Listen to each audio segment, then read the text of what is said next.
Okay, this time. Yes, now we're good.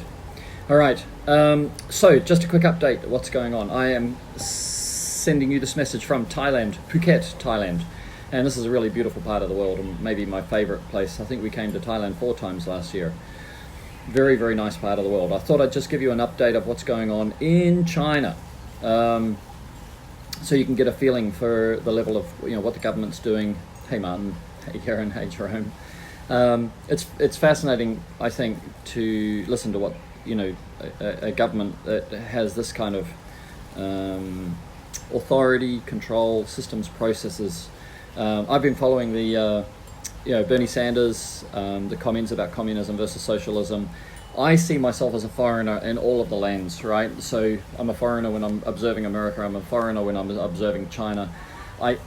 I tend to try and look on the bright side. I can see the issues which become threatening, but in this case, very much so, you can see an incredible amount of benefits of having a country run by a government, which is socialism or communism, and you can also see on the other side, how that could be, because I've grown up in democratic environments and I know the Republican, I'm a bit of a nationalist, I like the Republican message of leaving the people alone, let them do their own thing, as little interference by government as possible. That's my kind of personal side of things. But on the other side, I'm also very open-minded, stoic, pragmatic observer, to see the benefits of the other side. And in this case, when you get a pandemic, you can just see it happening perfectly. And okay, so here's the update. So let's say today, the announcement hasn't come out today, but today it'll probably go 47,000 people infected, 30,000 suspected infections. The definition of an infection is a confirmed infection. And so if you think about it, from what I can observe, there's about 3,000 tests per day being manufactured. What happens with China is that the whole country shuts down for 10 days. It got extended to 14, 16, 17 days now. And during that time, there's absolutely nobody. Everybody's gone home. It's a family time, celebrate family. And so there's nobody to make these. First, they had to work out a test to say, how do we confirm that somebody's got coronavirus versus a flu? Just as a point of interest, 3 weeks before this broke out, Harrison Tate, my son, general manager, creative director, partner, and good friend, he actually had pneumonia. So he was on antibiotics and he recovered and all that. But so some of the people, because it's winter, some of the people who are showing symptoms, actually just have pneumonia from an infection or a cold or a flu that went wrong or something like that. So he's so fortunate. We're just counting our blessings that he didn't get that.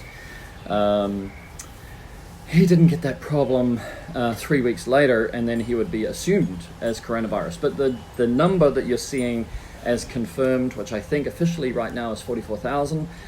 Today it'll probably go to 47,000, tomorrow 50,000, something like that, is basically how many tests they've been able to run on people. So China's not, in my opinion, China's not lying about the numbers, but now they've called back from February the 10th, 11th, they've called back all and priority to all medical services and stuff like that. Hey, Chloe is here, my daughter.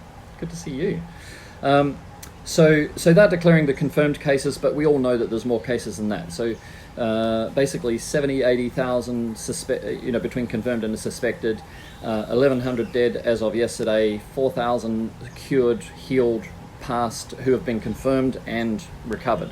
So right now about a 20% mortality rate of the people who have come through the process. So you'll see some people talking about 2% is the number of people that have died, 1,100, compared to 80,000 suspected or confirmed, so compared to 45,000 confirmed, somewhere in the order of 2%. But there's 80,000 people that haven't got their verdict yet. And this pneumonia appears to be a slow killer of some people and a fast killer of others. So it's pretty full on. Matthew Bridgewater, my favorite guy in the world. You've really taught me a lot from the very short time we spent together, buddy. Made a very, very lasting and impressionable mark on me. I think you're a superhuman. Okay, so let me give you an idea of what's happening in our factory and in the homes of our staff. So I've said to my staff, look, your life is more important than somebody cleaning windows. Yeah. And I've had customers complain, and we're just refunding a guy today who said, look, your business is all about customer service. I'm a humanitarian, but I've got customers to look after too, and your customer service is paramount to me, and I won't do business with you if you can't give me the proper customer service. So I said, okay, refund. No problem. I don't really mind what your story is, right? Because right now I'm not going to bring people to a high risk situation to make a product. So you can clean a window, and I'm sorry about that. And let's talk in March or April or May or June or July when this is over. So firstly, Phoebe, my wife, is in Shanghai with Ollie and her mum is obviously a concern to her, and she's looking at coming to Thailand maybe next week. But she just got given notice that schools won't go back until May the 1st. So that gives you an indication of what's really happening. Is that this virus, you can't just bring it under control until there's 1,000 people that have got it, and then let everybody go back to normal. This virus has to be the same as SARS. SARS had to be brought down to 0, and then it's over. MERS had to be brought down to 0, and then it's over. Ebola has to go down to 0, and then it's over. So basically the essence is that this won't be over until summer. Now, can people work? Can people do their jobs? Yes. And so what's the conditions? Okay, firstly, everybody is homebound. But there's two concerns. One is that the incubation period is much longer than 14 days. I've seen some media on that. I don't know if it's true. If it is as long as 3 or 4 weeks, that somebody could be, yeah, I'm doing great. So you think about this, like there's a guy who went to Europe, from China, went to Europe, went to 4 different countries, infected people in 4 different countries, and then fell sick. And it wasn't just in 4 days, right? It was a long period of time. So that's concerned everybody. The second one is that ship. There's a cruise ship which is docked in Japan right now. One person confirmed, as of yesterday, 130 people confirmed. Now they all got locked into their rooms and all of that. So then the concern is that it's an airborne. So you can have direct contact. You can get asymptomatic, which means somebody's infectious before they show symptoms. So that's a problem. Then you get airborne, which is the concern is maybe this is airborne. And so when you see these trucks spraying disinfectant through the streets, they're trying to actually deal with the airborne issue. And so when you look at our factory, so here's the instructions. We've applied to open our factory. DHL got permission to open yesterday, just so you can get a measure on things. So that's good for us because we use DHL. UPS, we have a shipment with some medical supplies we bought in Thailand and we sent, and they are not delivering yet. So that seems to me that they haven't got permission to open yet to trade and to move parcels and move people and all that sort of thing. So in our factory, what we have to do, the only people who are allowed to work in our factory are people who can get to the factory without using any public transport. So no share cars, no buses, no trains, no nothing. So the people who have got personal cars, the people who live close enough to ride a bike, the people who can walk, all can come to work. Secondly, when they come to work, we have to, twice a day, we have to spray a disinfectant. I don't know if you're old enough to know what happens in the old days. We used to fly into a country which has got a very high level of quarantine, like Australia and New Zealand, and somebody would walk through the plane with sprays and spray the whole plane. They open the luggage things above, and they spray the whole plane and right, and kill anything which is in the plane before you can disembark. So the same logic is happening. So every day, before anybody starts work, we have to spray the factory, and after everybody leaves work, we have to spray the factory. We have to have facial masks available for our staff every day, one mask per person per day. But you can imagine there's a massive shortage of masks right now, albeit the government has put all of those companies, they got the highest priority to start again. Derek Chappell, good to see you, buddy. So everybody has to have a mask, and we have to have a thermometer, a digital thermometer. We check and register and report. And I'm going to show you some of the apps, by the way, that the government's put out. So if you have got time, stay live with me, because it's really fascinating what is happening about how people are communicating. Okay. So then what we have to do is create work zones where nobody can work within 2 meters of each other or 6 feet of each other, and as much distance as possible. Everybody has to bring their own food, no delivery of food, and no eating together. No meetings that are not in open air. All the windows have to be open, even though it's the middle of winter, so you got good flow through of air and stuff like that. Then Then we have to roster, so as much as possible we're going to roster, so put shift work in so that we can have people who would normally work together. Maybe we can say, okay, you work Monday, Wednesday, Friday this week, the other people will work Tuesday, Thursday, or maybe you'll work a morning shift and they'll work an afternoon shift. So we reduce, it's the employer's responsibility to reduce the exposure of the staff to each other, because everybody basically is a threat to each other. Now, why would they be a threat? Well, they could be a threat if it's airborne. You can imagine most people in China live either in a 6-story building with no lifts. Okay, that's probably pretty cool because the stairwell is okay. But in the big cities, it's mostly 32-story buildings, so everybody's in a lift. So somebody may be asymptomatic contagious, and they get into a lift or an elevator. I think you guys call them elevators in America. And they get out at level 20, and you get in at level 21, and that air is still the same air. So nobody is safe unless they stay in their home, right? To say you just want to be safe, that's how you do it. So we have to keep everybody apart. We have to move some shift work where possible. People can work from home. So most of our admin team are going to. We went into the factory. We got permission to go into the factory and get our computers out, and then we delivered those computers. So there's 3 computers that we worked that on Sunday. And the guy who did that with his personal car got pulled over for 11 police checks for temperature. So that gives you a level of understanding as to why you see videos of empty streets and stuff like that. It's a curfew, basically. It's a curfew. But for what? Well, to save lives, right? Because the only way for coronavirus to stop is for it to stop spreading, right? So even though our city has not got a huge number of infections, what they realized with Wuhan is that how massively out of control it can get so quickly. And what we know from that guy who traveled through Europe is how much you can have a super spreader who doesn't get sick. Let's say his immune system, just think about it, it's a virus, right? Now if you thought about viruses before, the virus that causes the common cold, the reason why there's no cure for the common cold, the virus that cures the common cold is called the Epstein virus, Epstein, and I don't think he killed himself.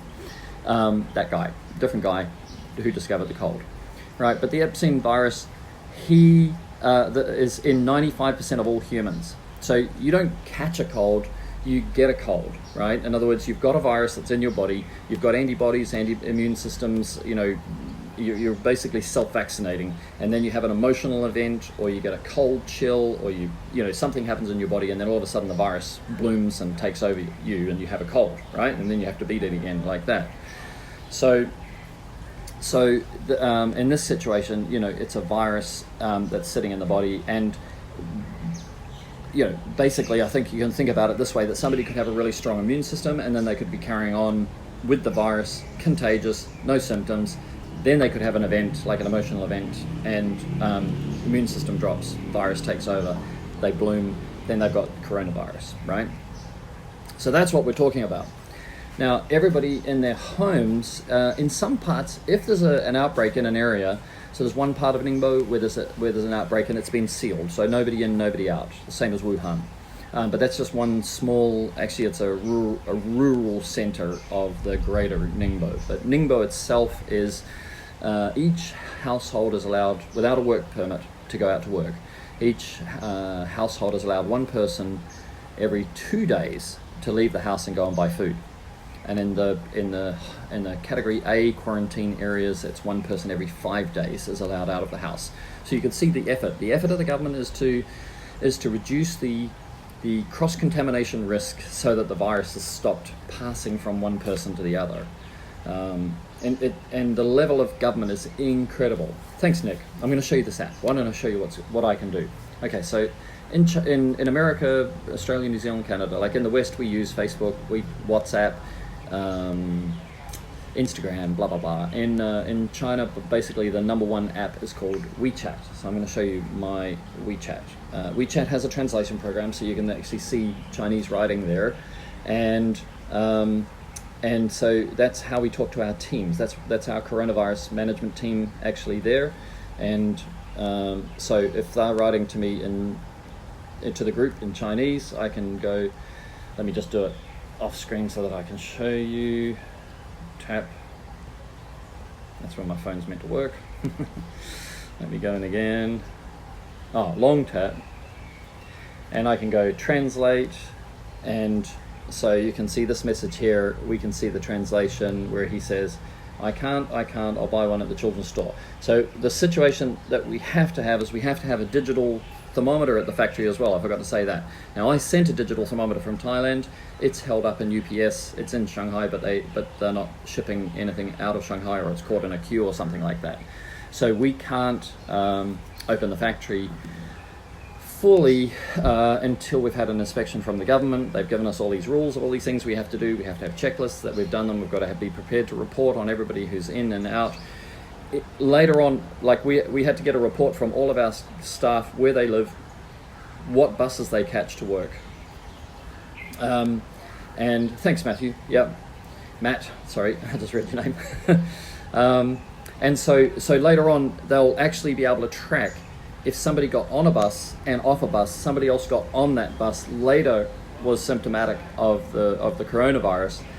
They will then send a report to all the people that were on the bus at the same time saying, you are now suspected, you need to take 14 days at home, you can't do anything, right? That's the level.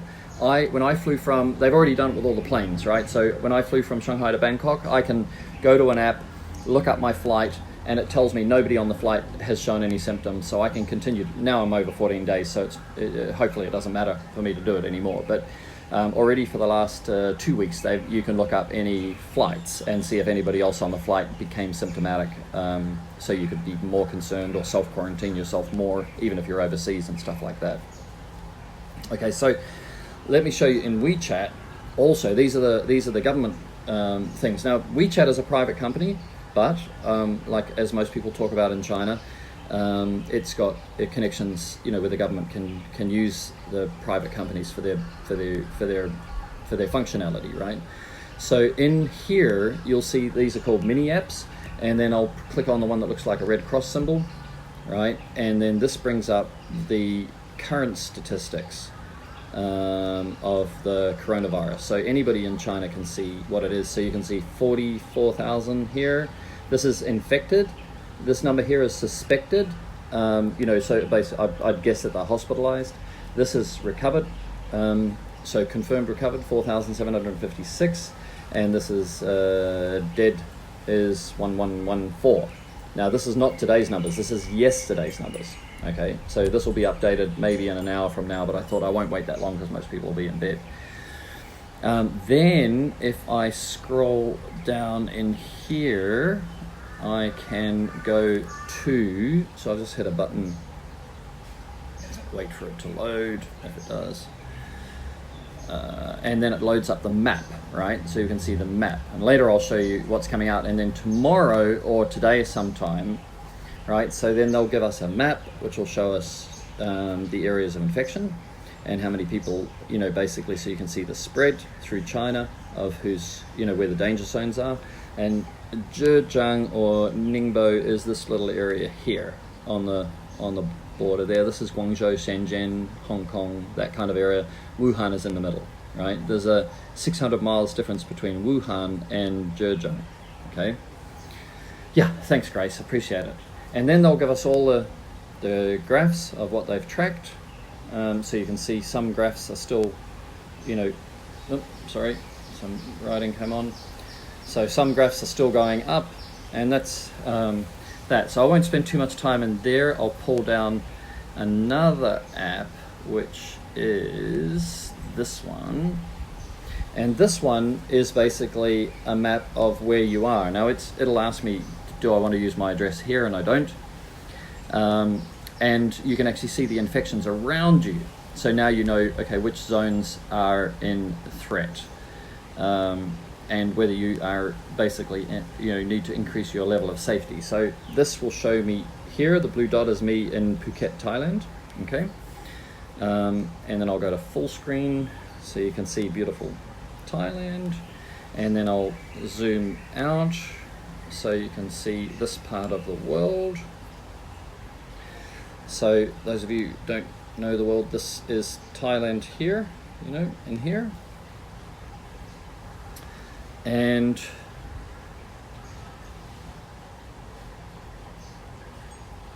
I'll show you this map here. So this huge mass here is China, And then this peninsula here is North Korea and South Korea. So South Korea is on the bottom of that. And then, because I'm seeing it backwards, then you'll see, you can see Japan is running off the side here, right? So if I want to zoom in on Ningbo, right?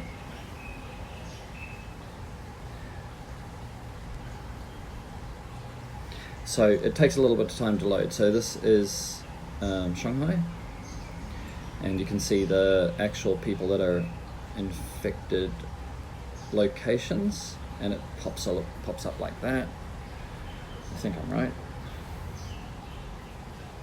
Maybe that's Ningbo. Hang on a sec. No, that's Shanghai.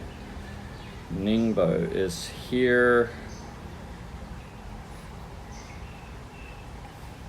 So, and when you zoom in to street level. Yeah. So you can actually see which properties have got people that are currently coronavirus positive, or had, maybe they're in hospital now, but that basically is it. Now, I think today or tomorrow, what they're doing is they're going to link, because everybody knows, like WeChat knows, everybody has got every person in China in it, basically. So they'll be able to say your friend is now, symptomatic, or your friend is confirmed. So you'll be able to look at your friends list and see who you need to, pray for, care for, and also avoid. So it's a massive effort of government, incredible. And so before we can open our factory, so jumping back, where you can see the social sort of control and why people are staying home, because you hear of people saying, oh, like blah, blah, blah, blah, blah, blah. You hear some people doing some interpretations of it, but basically the people are winning. Everybody knows with the basic maths that if you don't follow this level of control, whether you believe in control or not, you risk your life. And because of the way Asia works, Asia is very much the family is the number one entity. Like as soon as Harrison was 18, I pushed him out and said, "You go and live on your own." But for the Chinese people, they stay together, right? Grandma, granddad, mum and dad, and the kid or kids mostly nowadays. Most of my staff have got 2 children. So the risk is you go and do your own thing and be independent, and then come back, and then maybe you destroy the lives of your whole family, if not just your own. So it's pretty incredible. From a reacher point of view, we have a scheduled inspection for the permission to open today. However, we don't have that thermometer, so what those messages are that I can't, that was us asking all the staff, does anybody have one of these digital thermometers that we could borrow for a day just to open the factory while we're waiting for UPS to deliver the one that I sent. So that's basically the status. Now, once we open, we will, we've already got loads of stock already made for spring. So once we open, thanks Craig, appreciate it. Once we open, then we are going to ship all of our existing stock to Jason in Des Moines, in the warehouse there. And to Brie and Vince in Australia, and so we'll have all the pre-made stock.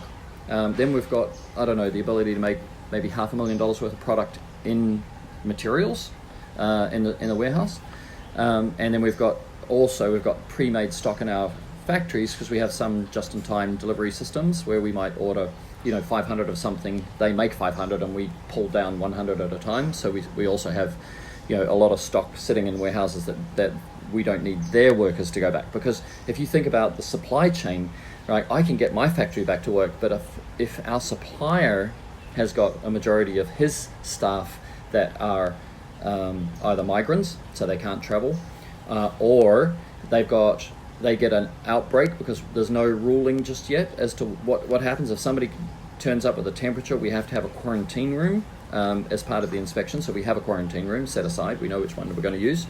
And so we have to quarantine the person, lock them up, and then call the medical people. The medical people then come out, and then what we don't know is what's going to happen there, whether they shut every factory for 14 days after that, or if they wait to see if anybody else gets sick. Like, none of those rules have been put into place yet.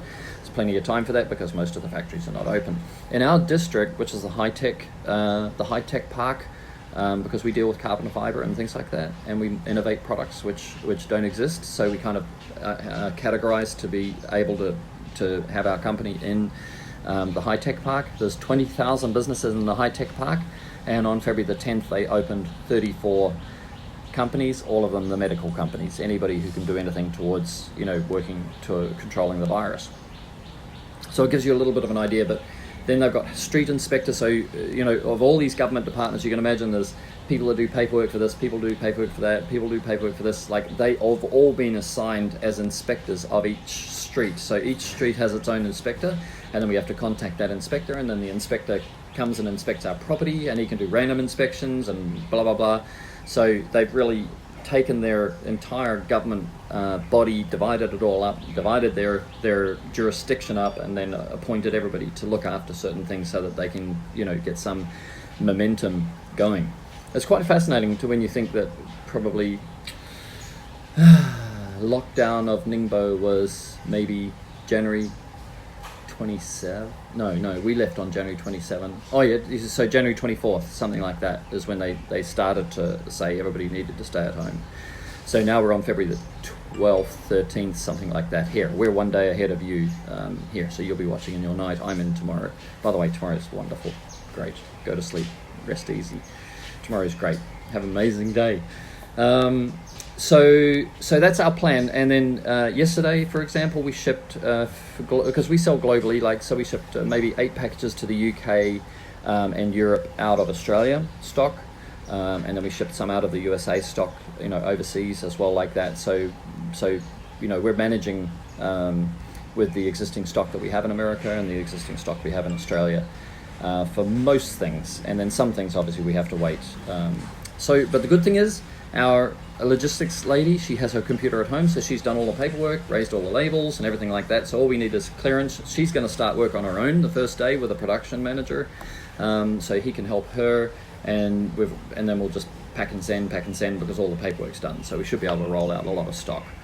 And then Phoebe, my wife, got told yesterday, I think I may have said this before, that schools won't start again until May the 1st. So that gives you an idea what's really going on. So that's all of February, all of March, all of April, where the kids are going to be homeschooled. And I think next week, somebody may be able to correct me, but next week the national education system goes live for homeschooling with the teachers and live videos and stuff like that. So meantime, the education department has been working on that, and obviously they've got to work out what the curriculum is, work out what the procedures are, and then educate all the students, all the teachers and the principals, and then roll calls. And then Phoebe was worried about bringing Ollie to Jose. Good to see you, man. Phoebe was worried about bringing Ollie to Phuket when we all thought the school might start again on February 17th, February 24th, because they said anybody who's travelled, no matter where they've travelled to or from, has to be quarantined for 14 days. So we could bring him back from Thailand to go to school, and then he'd be quarantined for another 14 days. And education is very important in China, as you probably already know. So those were part of the concerns as to why Phoebe has stayed back. Now that she knows that Ollie doesn't need to go back to school, she's set up her team to run her building. She's general manager of a building that's 27 stories in the main business district of Shanghai. So she's set all that up so she can get away. Yeah, doesn't it? I've been talking, 20 minutes non-stop. Procedures. Now, if none of you don't know Peter Artusa, right, and you can be inspired by this, then if you get a chance to listen to Peter Artusa talk, he is probably our industry's best teacher of systems and processes and how important it is to put systems and processes into your business. And if you wanted to say to me, what's the thing I've learned the most from being in China? My background is I'm a salesman. I'm an entrepreneur in a sense. I'm a thinker. I'm an innovator. I'm kind of got a nice personality in most of the time. most of the time. You don't want to know the rest of the time. But anyway, if I snap, I really snap, and that kind of, anyway, that's life. But Peter Artusa, he took over a business that was failing, and he put systems and processes in, and he's absolutely the driver of this message, is to say you need a system how to answer the phone, you need a system how to do this, and a process, and a system how to process, and that's China, right? China has got systems and processes all the way through. It's the benefit of having, all power, which is also, got horrible backside if it goes and gets used the wrong way.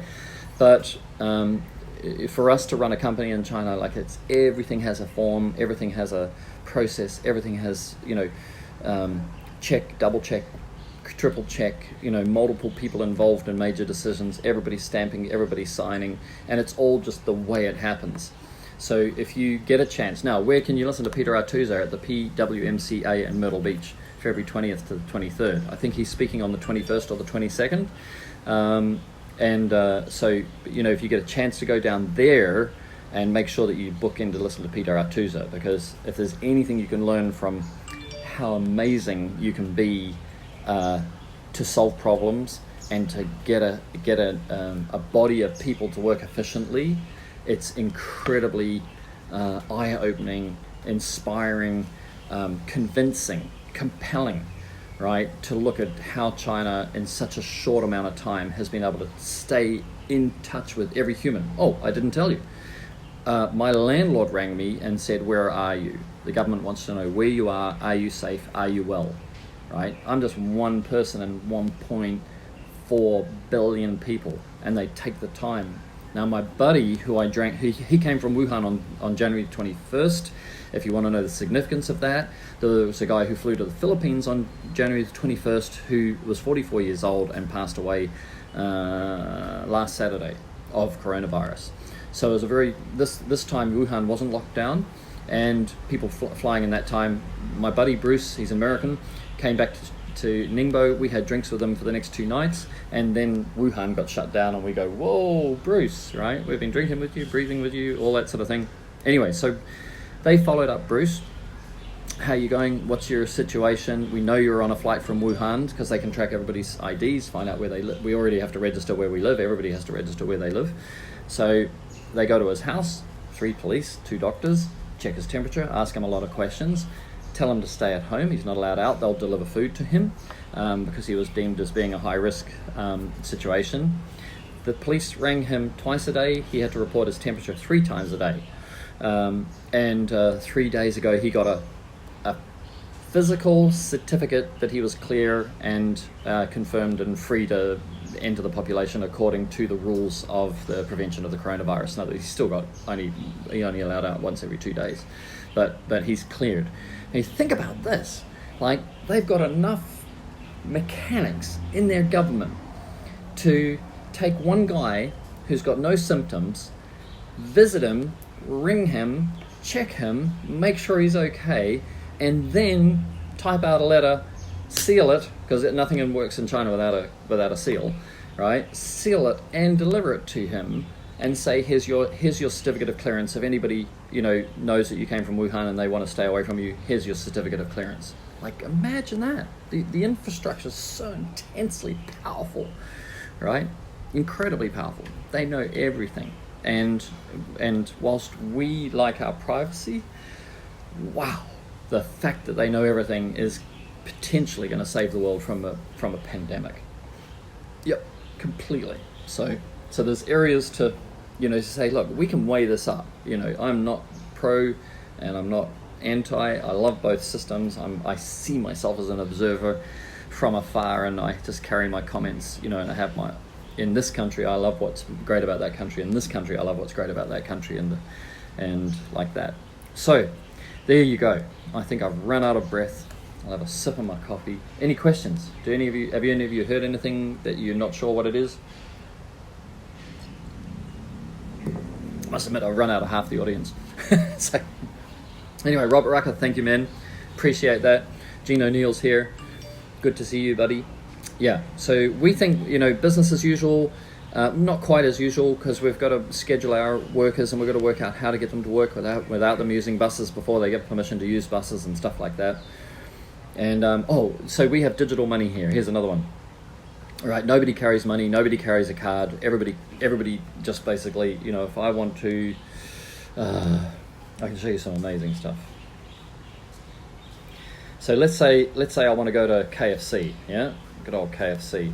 Close this down. So, I'm in WeChat. I go into KFC. I pull this, pulled down the wrong one. Pull this down and go to, so these are all the mini apps, yeah? And I find KFC. KFC comes up. Says, where do you want to eat? I want to order now.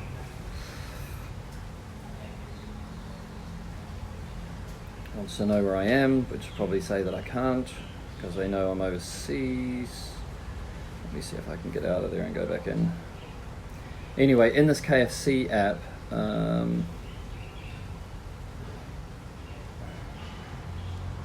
maybe it's not giving me access because I'm not in China, but you actually place your whole order and then you pay with your digital money, and then the number comes up, it gets registered in the store. Yeah, I'm in Thailand, Jason.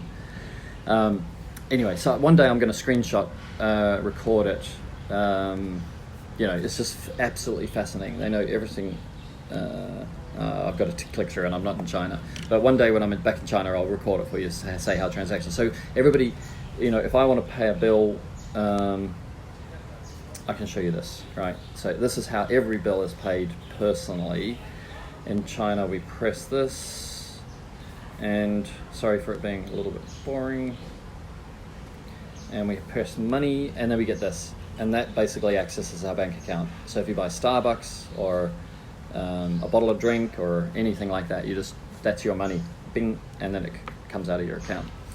So you can't get on or off a bus or public transport. This has already been indicated, except by using this. So there's no touching money.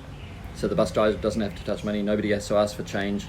And the incredible thing is, because that's your identity. There's no fake identities in here. Yes, let's make business. Yeah, buzz me on private message. I'd love to. We're very ready for a small distributor.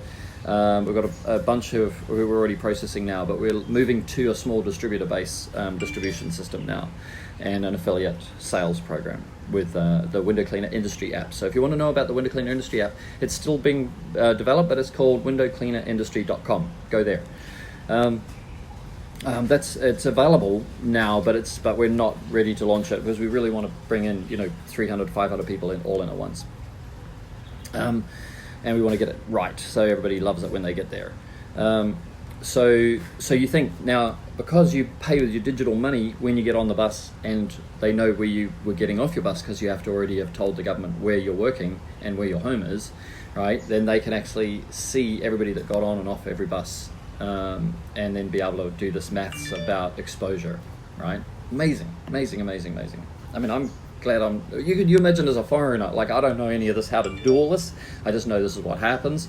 I don't sort of, go to supermarkets and buy food. I tend to go to, Western restaurants and eat it with my friends and all that sort of thing. So I thought I'm probably better not there with all this going on. And it's much easier being a general, in a bunker than it is being actually in it. Right, so it's full-on intense, control of the people. But there's no doubt that with the level of conformity. By the way, have you seen those ones with the drones? The police have got drones that fly around and spot people gathering together, and then the loudspeaker goes, you're breaking. Mazza's here. Good to see you. Yeah, I was going to grow the Wolverine for Jamie Schmidt because he said I wish Wolverine would come to the PWMCA, but now that I'm not coming. Yeah, well, they don't need to. Like, this is everything. The cell phone is everything. You don't need to microchip a person because they can't survive without this. Like, if you get a court, I'll give you a little bit of another indication. If you get a court order against you that you owe somebody money, and the court orders it, and you can't appeal, when you get past appeals and all that, if you don't pay that money, your digital money gets turned off. Your car registration gets flagged. You can't drive on freeways. You can't drive on highways. You can't check into a hotel or motel. You can't board a train. You can't board a bus. You are in lockdown, right? Now, why do they do that? You could say that's oppressive. The reason they do it is because they say, why should the criminal be able to get away with crime when the people who follow the system and make the system work get penalized or get no benefit, right? So it's I'm not saying I agree with everything, but you can see the logic. The people are happy because there are no criminals, and the criminals can't continue to be criminals like they can in our countries because they can't do anything. They can't transact. They only can leave China. Ron Musgraves is here. Good to see you, man. Yes. So there you are. That's a whole lot of data for you to be able to get your head around what's happening in China, and the status for us for Reach It. We feel really confident that we can continue. Fortunately, it's our off season, so we're not in mad ordering time, but we do have a lot of stock. If you wanted to Reach It, please take the chance and order it now. Oh man, we are head in admin. Head in admin. Systems and processes, dealing with the disinfection and prevention of coronavirus in our factory. And we've said very clearly to our staff, there's not a single customer, we're better to refund and say we can't supply than put lives at risk, because we can recover. Even if we had some massive problem, we can recover. So the prediction is that the coronavirus will be over. Same as SARS. SARS was 8 months. So started in November, finished in July. This is probably going to be much the same. But it's affecting different parts of China in different ways. But there are some intense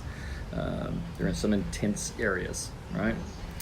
Okay, so there you go. Now you have the hoedown of the coronavirus in China and the systems and processes being put into place, which sometimes you might see on the media. Somebody, I don't know if you know, like this correlation and causation, right? Correlation is what people use when they see something and they just form an opinion. For example, somebody realized that my wife and child are still in Shanghai and I'm in Thailand. So somebody put a correlation. He doesn't care about his wife and child. What kind of asshole would leave his wife and child behind and not protect them and whatever.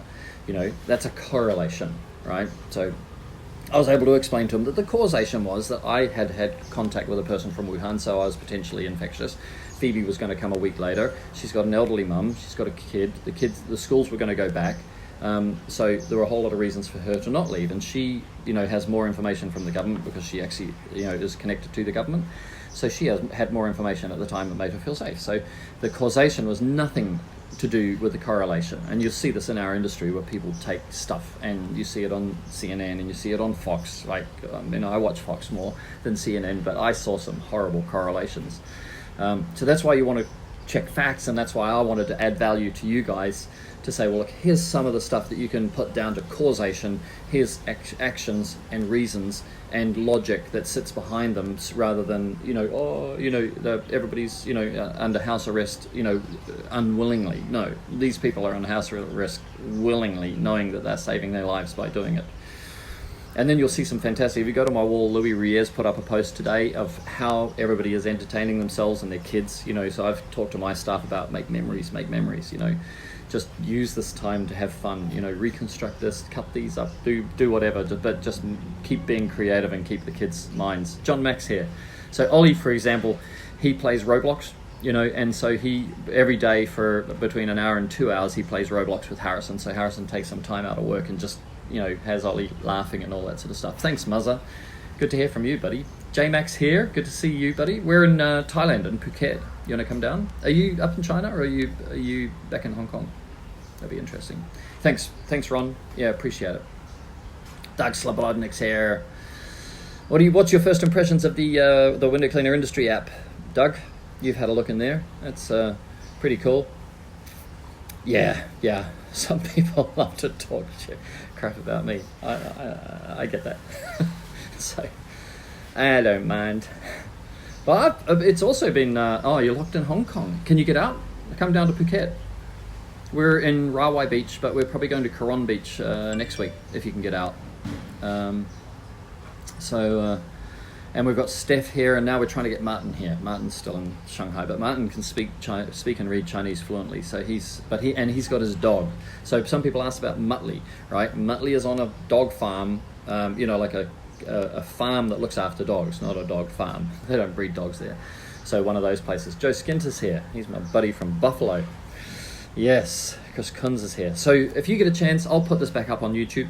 If you get a chance and you're interested, it's a great listen. It's full of data and details, about what's happening in China, and the systems and processes and the contacts. And where it ends up tomorrow is that everybody gets a new mini app in the app. Yeah, better go.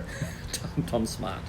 There's a new app. Mini app being released where you can actually see of all the people that are in your contact list if anybody has been suspected, which is a yellow, or has been diagnosed as infected with coronavirus, so you know who to stay away from. So the level of control and information sharing and information data is like intense. Okay, so head on back. I've still got guys joining who are joining at the end, but it is a good, I'm sure you'll enjoy it as a great listen. Okay. All right, so signing out, I'll log in the next couple of days. We're working, Harrison and I are pretty solid, apart from the admin stuff about getting the factory open again, is we're working very hard on the window cleaner industry app.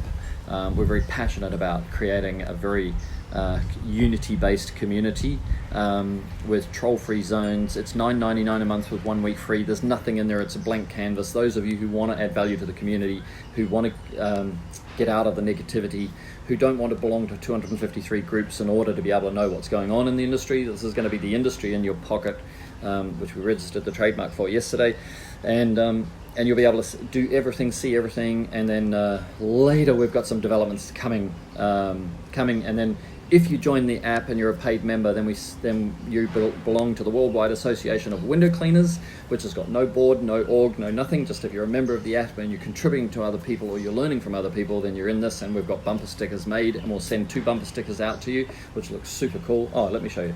Let me show you quickly. Quickly.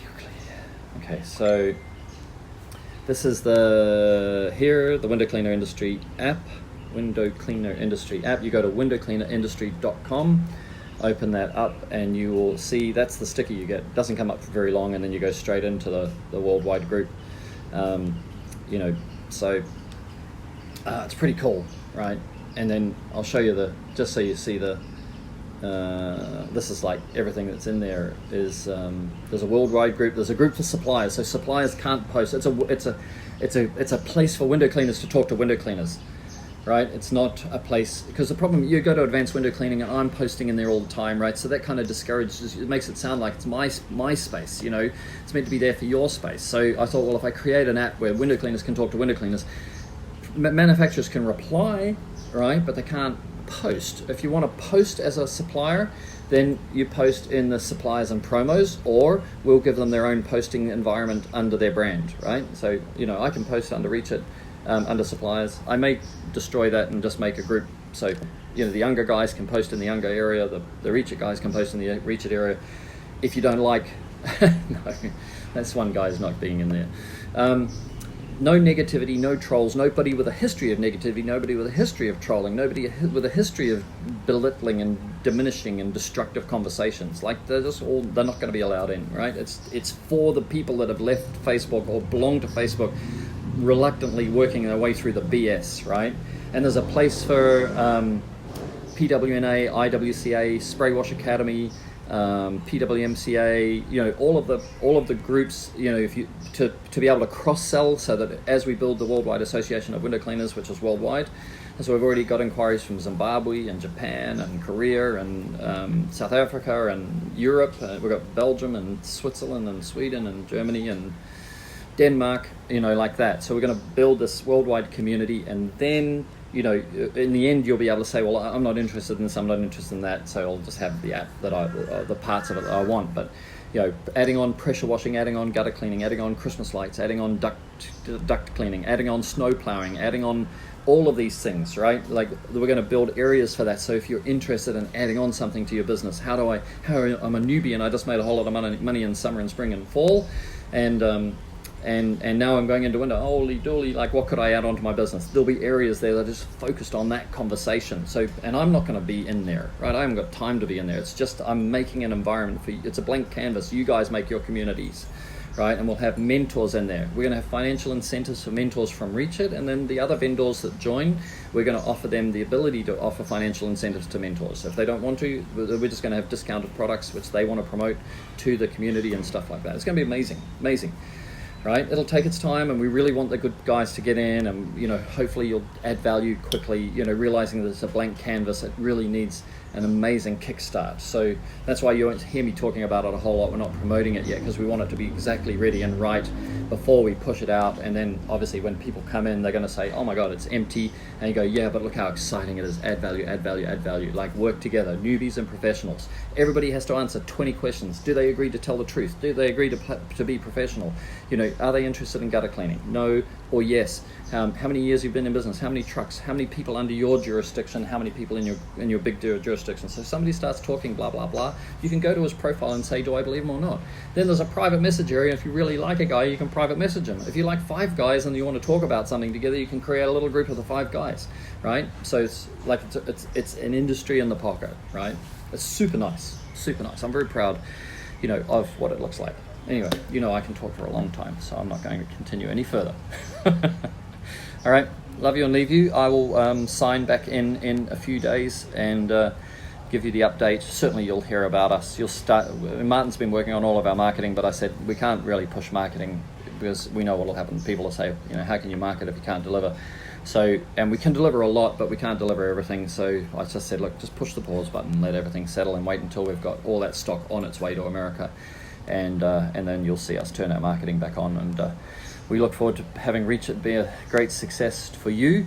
2020 will be the year that you'll be cleaning windows faster, better, safer.